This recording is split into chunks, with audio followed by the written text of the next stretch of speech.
Hey everyone, it's Ardith. Thanks for dropping by. Today I'm a guest on the A Jillian Vance Design blog with a coffee-themed card. It's for the coffee lovers blog hop that's going on right now.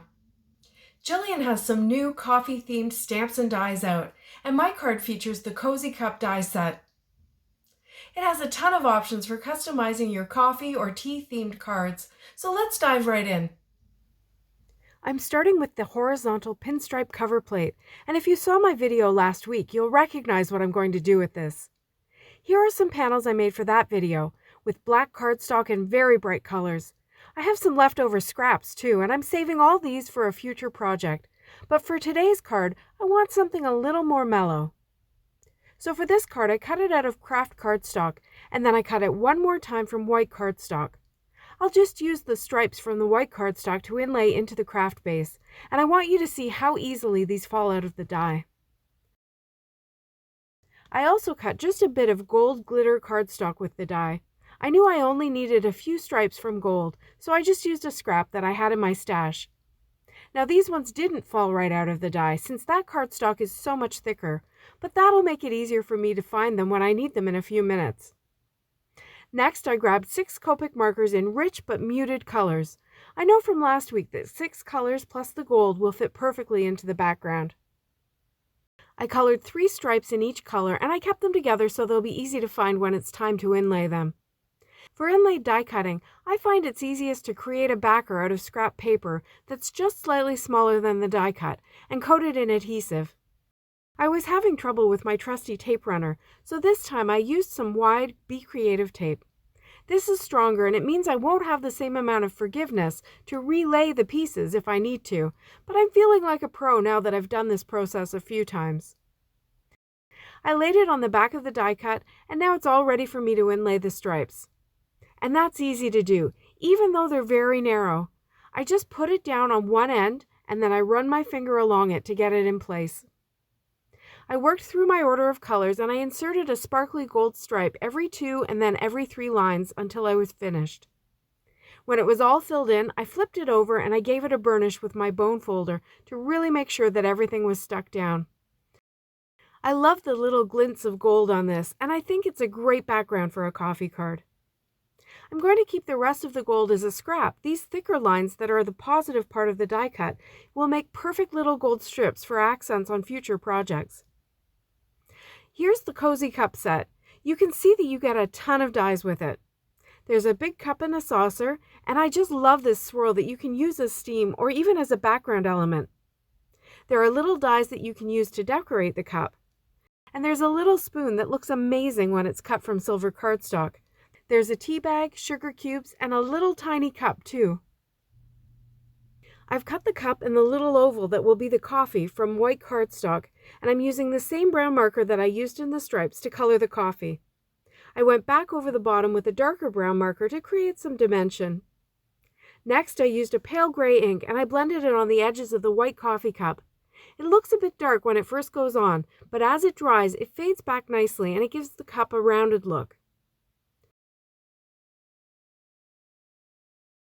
I used this little heart die to cut a pattern from the side of the cup using my Gemini Junior, and I also cut that from the same gold glitter cardstock, and I inlaid it into the cup for a bit of interest.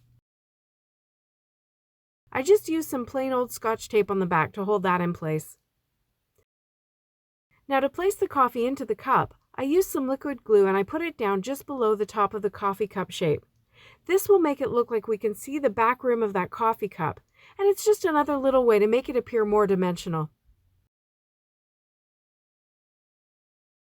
Now for my favorite part, the steam. I wanted to cut it out of vellum, but we all know that adhering vellum without the glue showing can be tricky. So here's my solution. I covered the whole back of the piece of vellum with the very last of my double-sided tape. So yes, the glue will be visible, but since it's the same all over, it will also be invisible. Get it? I cut that out and I left it in the die for when I'll need it in a minute. Next, I worked on my sentiment, and I used a hack I learned recently from a friend for stacking up letters. You glue 2 pieces of cardstock together before you die cut them. This means that the stacked letters are perfectly aligned without all the fuss of trying to position them perfectly with liquid glue. Before I die cut the letters though, I use those same 2 brown markers to color the white cardstock. Keeping the colors the same from the background to the coffee to these letters is going to keep my pretty busy card design feeling somewhat unified. I grabbed the headline alphabet and I selected C, O, F, and E, and I ran them through. These die cuts don't just fall out of the dies due to the thickness of the doubled up cardstock, but they do come out cleanly. I put the F and the E back in, and now I have my full word. I did go around the edges of each letter with the brown marker so they won't be stark white. For the rest of my sentiment, I used the 1/4-inch sentiment strip die, and I cut it from white cardstock. I put the die cut in my mini MISTI, and I lined up a partial sentiment from the chocolate stamp set. It says, "Makes everything better." I left the strip long so I could keep it in place with my magnets, and then I stamped the sentiment onto the strip with dark brown ink. Okay, now I've got all these pieces, and it's finally time to assemble the card. The lines on the background make it really easy to line up the coffee letters, and I glued them all down except for the O, using liquid glue. Next, I adhered the cup to the bottom of the panel, with some of it extending below the panel. I want to have the steam swirling up from the coffee and intertwining with the O, so that really determined where the coffee cup needed to be. This next part is a little fiddly and completely optional. You could have the steam either behind or in front of the O, but I wanted to kind of wind it through it. So I just put a dot of liquid glue on the top and the bottom of the back of the O, and then I put the base of the steam into the coffee. Then I hooked the top of the steam into the O before positioning it back into the coffee word and pressing it down.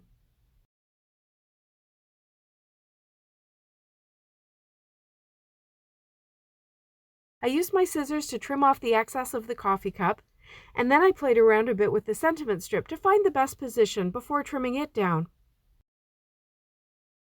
I added some foam tape to the back, and again those background lines made it very easy to get it straight. And there's my card finished.